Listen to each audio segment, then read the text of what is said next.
হযরত ইব্রাহিমের মতো নবী খলিলুল্লাহ, হযরত মুসার মতো নবী কালিমুল্লাহ, হযরত ঈসার মতো নবী রূহুল্লাহ।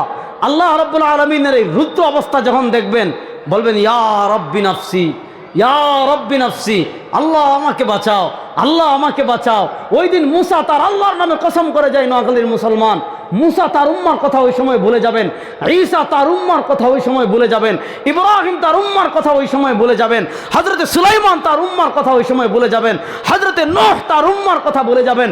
হাজার হাজার বছর যেই নবীগণ তার উম্মাকে ইলাহের দাওয়াত দিয়ে গিয়েছেন, আল্লাহর ইবাদতের দাওয়াত দিয়ে গিয়েছেন, ওই সময় তারাও তাদের উম্মাকে ভুলে যাবেন। হ্যাঁ, একজন মানুষ আছে ওই কঠিন সময়ে তার উম্মাকে ভুলবে না, তিনি হলেন মুহাম্মদুর রাসূলুল্লাহ। বলছি না আমার নবী তার অফারটা আখিরাতের জন্য রেখে দিয়েছেন, হাদিস মনে আছে তো? দেখেন ইমাম বুখারী এবং ইমাম মুসলিম আলাইহির রহমা, ইমাম বুখারী এবং